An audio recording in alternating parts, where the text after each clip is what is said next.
This is Propulsion, the podcast where we dive deep into the nitty-gritty of taking your business and your practice to the next level.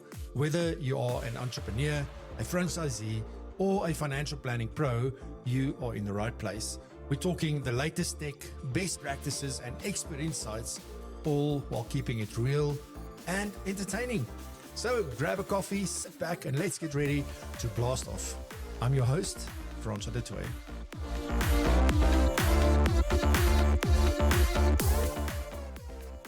So just for those of you that maybe don't know a little bit about Chris, obviously there's more details down below. Chris has recently written another book on financial well-being called the 4 Cornerstones of Financial Well-being. So it's a fantastic book. And before that, he's also written another book on financial well-being. So financial well-being is really something that's very close to Chris's heart. And he's also the founder of the Institute for Financial Well-being over in the UK. So doing a lot of work in that space. So with that as a background, Chris, let's sort of kick this conversation off. And I probably want to sort of start off with, if we start thinking about, the whole premise around this episode's title is around money. I won't start from here. Just tell us a little bit about the phrase, I won't start from here, because there is a bit of a reason why we use that. Yeah. So it comes from a kind of almost a joke from Ireland, where if you are traveling around rural Ireland and you stop and you ask somebody walking down the street for directions to somebody, how do I get to so and so? They will. The cliche is that they will answer, "Well, I wouldn't start from here." And it's I've always thought it's a lovely expression. It's really applicable about money because, so one of the simple ways of looking at this is I reckon that there are 3 simple steps to achieving a great relationship with money, right? A great financial plan. Very simple 3 steps. Firstly, you start with step 2. And step 2 is to ask, what will make me happy? Step 3 is that, and the answer to that, by the way, is internal self-worth, intrinsic motivations. Having meaning and purpose in life, that kind of stuff, not having stuff to impress other people. The research shows that if you are somebody that sees money as an objective, there's a very good chance you will be less happy than you would otherwise be. So if step 2 is what internal self-worth will give me happiness, how do I get internal self-worth, which is step 3, which is what will apply to you? How will you find meaning and purpose in your life? It doesn't mean we've all got to become, saints and do nothing but be meaningful and purposeful. It just means having a bit of something in your life that is meaningful and purposeful. Probably involves helping somebody else. There's a wonderful line from Archbishop Desmond Tutu in the fantastic book called The Book of Joy, which is that joy is your reward for the giving of joy, which is the most wonderful expression. So step 2, internal self-worth. Step 3, from kindness, from meaning and purpose. And now we can go back to step 1, which says, how do we create a financial plan? Right? So the trouble is that we usually start with financial security as our first point, and then we get to money and we create financial security and go, right, now what do I do? I'm working with a guy as a financial coach who's got £9 million in his current account, having sold his business. And he says that he is bereft because nobody's ever asked him what will make you happy. When you get financial security, then what will you do? So as financial planners, what we should be doing is we should be talking to people about step 2 and step 3 before we start with step 1. So that's what I mean by I wouldn't start from here. Yeah, I really love that. And, we think you watch movies like The Pursuit of Happiness and those kind of things, and it's very much focused on not having money and then getting money, because that's going to sort out all of our problems. So, how is society's definition of that mainly driven? And is that, what they have done, or the way that we've sort of structured this for ourselves or defined it for ourselves, is that what's leading to us thinking that step 1 is figure out the money first? Do you think that is the reason for that? And if so, why? How has that impacted our whole world? Because all of us sort of go to step 1, as you rightly said. Yeah. Well, look, I'll counter your pursuit of happiness with The Wolf of Wall Street, which shows huge wealth, bringing in great happiness in the form of prostitution and drugs. There is a lot out there which pushes the idea that success equals money and money equals success. And so there's even, I know financial psychology is really big in South Africa at the moment, and I know some of the stuff like behavioral finance, framing bias. When somebody comes to see a financial advisor, they expect to be advised on their finances. Makes sense, right? That's the framing. You might even look around your office and say, well, what's the meeting room look like if you're still having face-to-face meetings? Or what does the entrance lobby look like? Do we have money magazines on the table in the lobby for people to read? Are you accentuating this framing that a financial plan is about money? What could you do to change that narrative so that actually this is a place where we don't have to be like this? Because outside of your office, everything is telling people that success is money, money is success. Most people that I've asked over the years might ask the question, who do you look up to? Who do you admire? Who do you think is successful? Will have some sort of financial element to that answer. Very few people will say, most successful person I know is Dave down the road who works in Tesco's and really enjoys his job. In the supermarket trolley boy, and he loves it. Not many people would call him successful, but actually he's happy, and so he is. So we're consumers. We are monetized all the time. And if we need to get out of that habit, and the client that comes to see the financial planner will be in that mindset, and I would just challenge and ask, is your environment and what you're talking about in your question set, is that accentuating that? Or is it getting the client to move off of that and think about, well, what will actually make me happy? Get them to that step 2 first. And I'm sort of keen to know, Chris, if we started having conversations with clients around what really brings them joy, because there's this interesting thing that Martha Beck actually wrote about, and she said, it doesn't matter who you are, where you are, how old you are, how young you are, how successful you are, how unsuccessful you are, how rich you are, how poor you are, how healthy or how sort of ill you are. Everybody's looking for the same 4 things. And those 4 things are peace, love, joy, and freedom. So at the end of the day, that's what we all aspire to, according to her. Doesn't matter where you are, you can link it to one of those 4 things.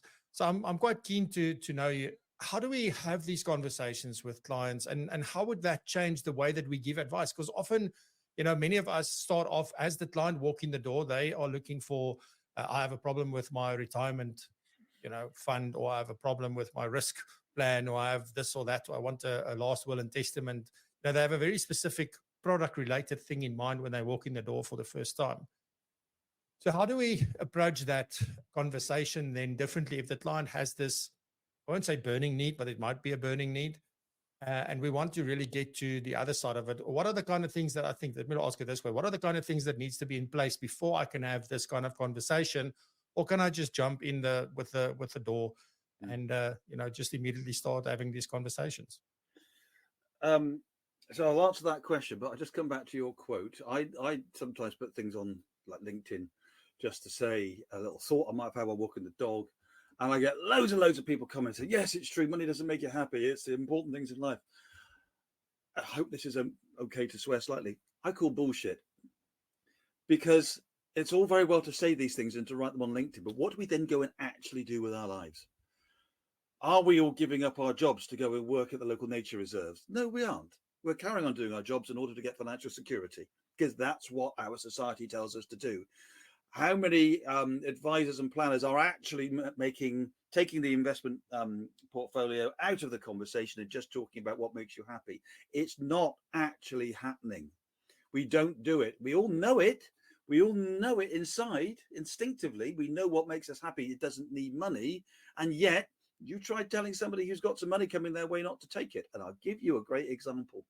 Here is a challenge for everybody advising us. I'd love to know, a little survey. I don't know if you can do this in practice, Francois, but I know a guy who sold his business. He's sold it for as much money, in fact, several times more than he will need to do all the things he wants in his life. Okay, so he's got financial security big time. He's on an earn out of 3 years.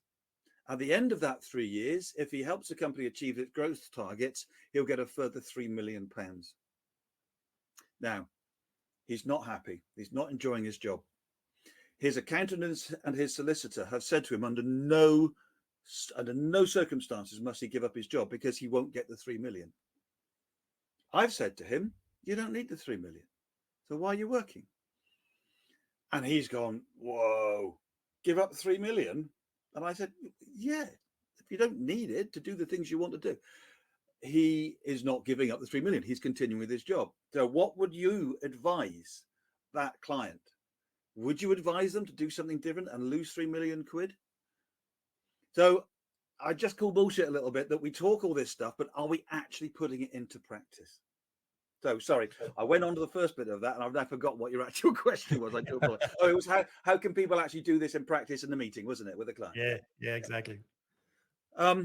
So the first important rule is bring the client with you. We're not trying to surprise people here. There can be a tendency, once you've learned some new stuff, to try it out on somebody and see what happens. But that can scare them off.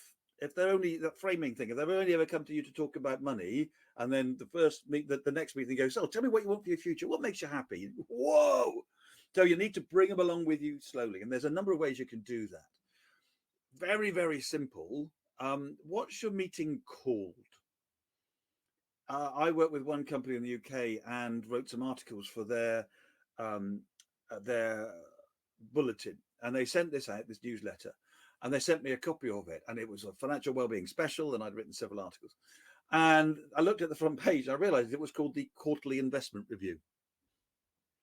So what are you calling? Is it your planning meeting, or is it a review meeting?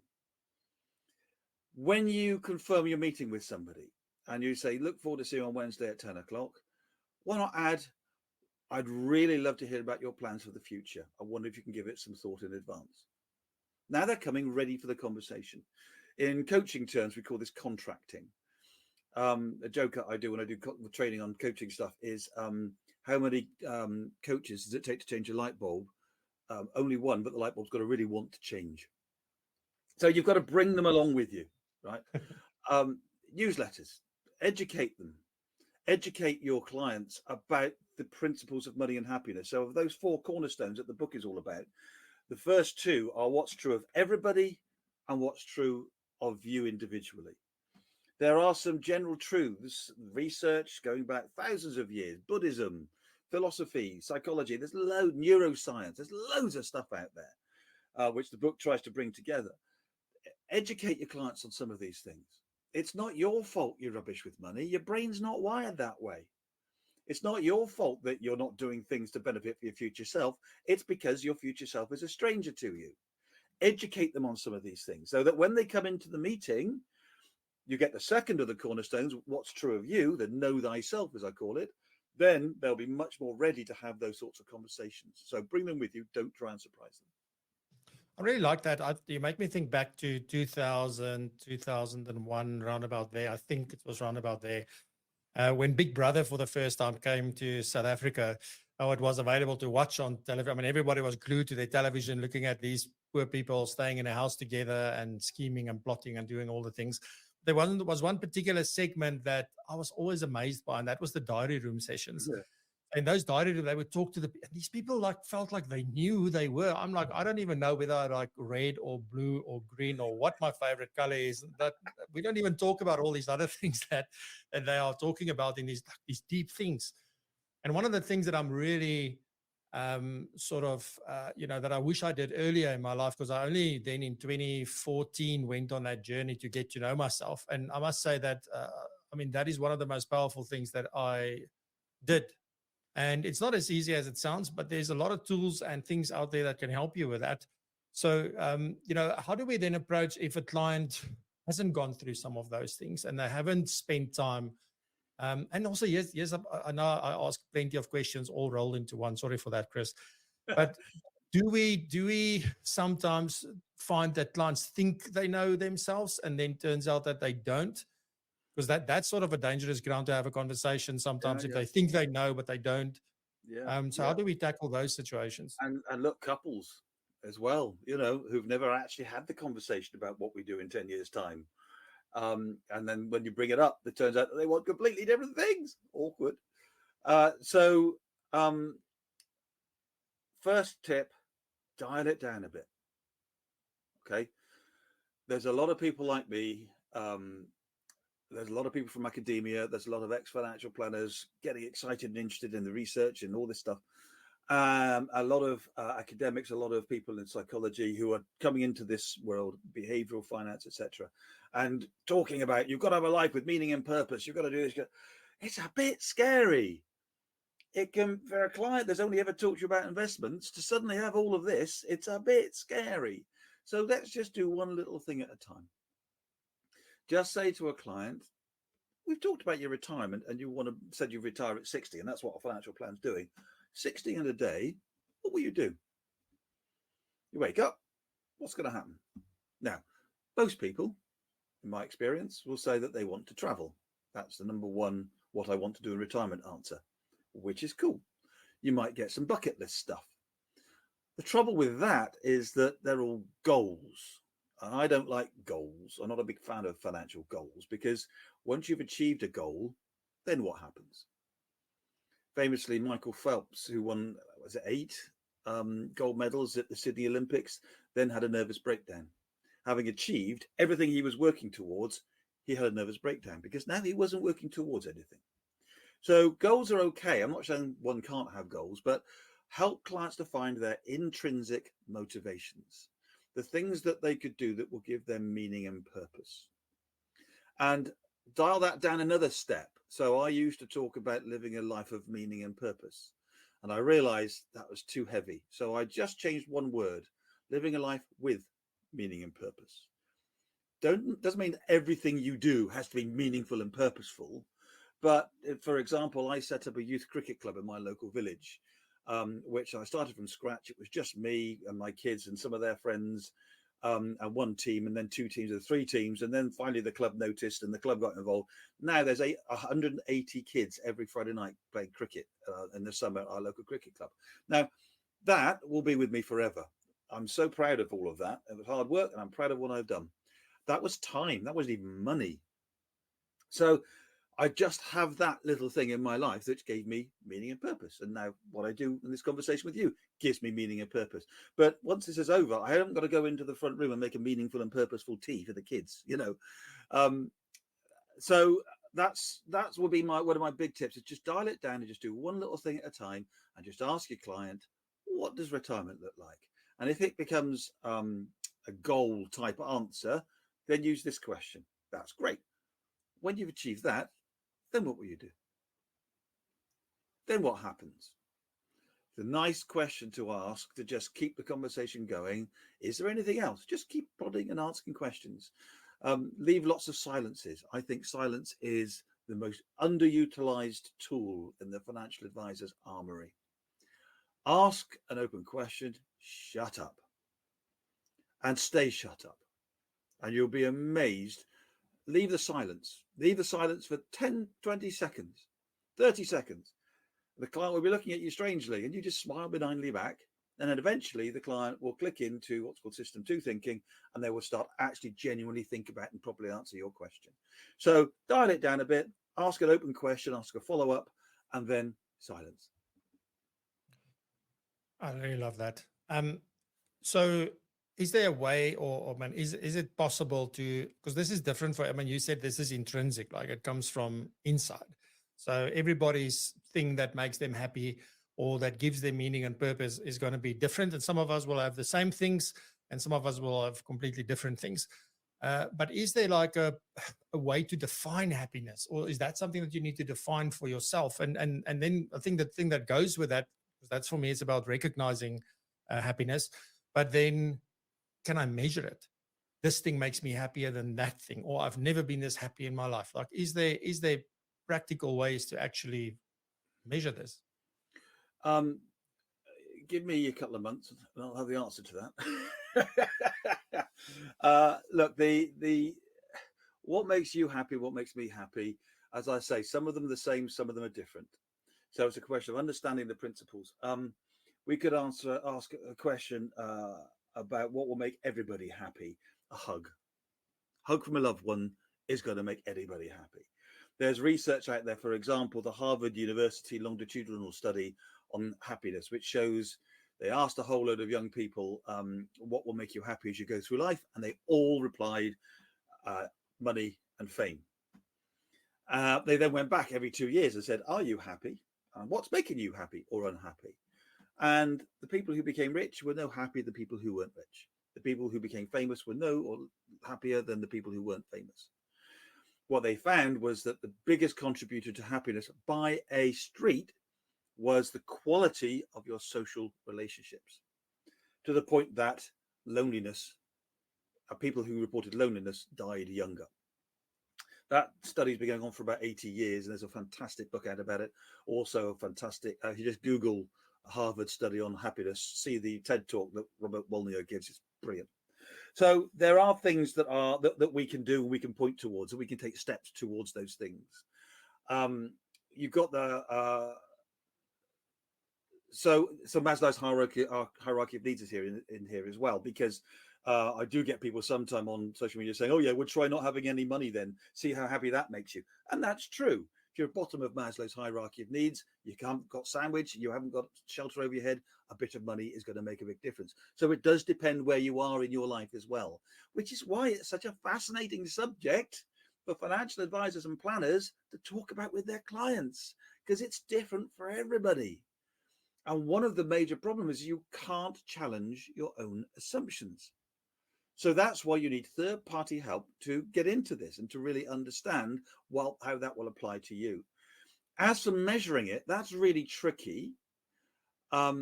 However, I do have something coming out in a couple of months' time, which is called the Financial Wellbeing Pulse, which measures and gives a score for certain of our clients' relationship between money and happiness. So watch this space, I guess, on that one. So it is possible that they spent many years building this tool using academic and psychology and what have you. But it's not easy to do. It's not easy to do. That's to be sure. It's a little bit like there was an American study in the Senate. They were looking into pornography, and somebody at the beginning of the session said, what actually is pornography? Can we define it? And somebody replied, I can't define pornography, but I know it when I see it. I kind of think well-being is a bit like that. Not quite sure I can define what it is, but one day I might just be feeling happy, and I notice I've been feeling like this for a few days now. That must be well-being, you know. And I mean, you were definitely saying something very interesting now. Like Maslow's bottom part of the hierarchy, which is all about safety and security. And I think, don't you think we often confuse the happiness with the feeling of safety? So we think, so because we're stressed and we're worried because we don't have money, and how am I going to pay these bills, and how am I going to keep a roof over my head and my family's head, and how am I going to send my kids to school, and all of these kind of things might be weighing on our minds. And then you think money's going to sort, that's going to make me happy again. But there's a difference between not feeling anxious and just feeling safe and actually being happy. So my big question to you as a last question here, Chris, is, does more money make us more happy though? Like, so there's again two questions in one, but I do want to end with that one. I would say it depends where you are on that, Maslow's hierarchy of needs. If you said to somebody, here's some money, you can now have a holiday, and you couldn't have had a holiday before, that will make you more happy. Of course it will. It's silly to say that more money doesn't make you more happy at a certain level. But above a certain level, I don't believe it makes any difference. Now, there was several studies on this, and I think this is so interesting. There was one study that said that the limit is something like $75,000 annual income. Anything more than that doesn't make you more happy. Then somebody did another study which said, actually, there's no end to it. People we've spoken to, in fact, it was the same data set, just interpreted differently, said that more money will always make you more happy. So then the two authors of those two reports came together for a third study, which unsurprisingly said, well, it depends. It depends on your attitude to money. So some people need more money to be more happy. Some people don't.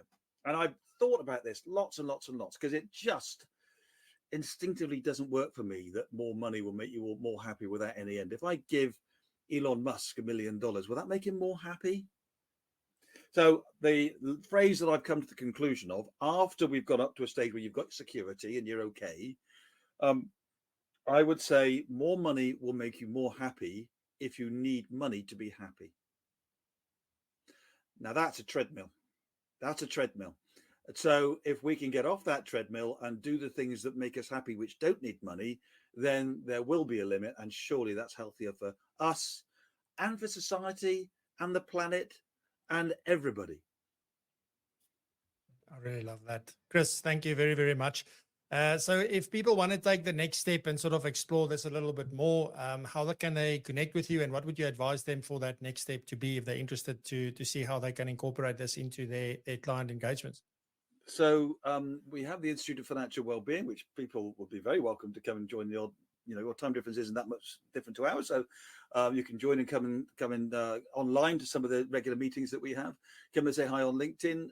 Obviously, there's my books subtly placed behind me, next to one of my novels, and then there's the Financial Wellbeing podcast, which we've been doing for about 8-9 years now, 100 or plus episodes. There's masses of stuff in that as well. Fantastic. And we'll link all of that, obviously, is down in the description below, and you can find it easily there. But Chris, thank you very much for spending your time with us. I know it's early where you are, so thank you so very much. We really appreciate it, and I can't wait to run into you when I'm in the UK next, or when you come to South Africa. I mean, hopefully that's also on the cards. Chris, thank you very much for spending your time with us. We really, really, really, really appreciate it. Very insightful, and really looking forward to chatting to you again soon. Thank you very much, ladies and gentlemen, for joining us live this morning. If you watched on demand, thank you very much as well for spending your time with us and for learning with us. Next week, we have our first panel discussion. So keep an eye on our social media on Monday to see what that will all be about. But on that note, thank you very much for being here. I want to wish you a fantastic weekend. Stay safe, be blessed and prosper, and continue to raise the bar. All right, folks, that's a wrap for this episode of Propulsion. I hope you got as much out of this as I did. Remember to tune in every Friday at 8 a.m. South African time for our live show called Propulsion Live. You can find it at www.propulsion.co.za/live. And trust me, you don't want to miss it. If you enjoyed this episode of the podcast, hit that subscribe button or the follow button and share it with your friends, colleagues, and anyone else who you think would get something out of it. Thanks for tuning in, and I'll catch you in the next one.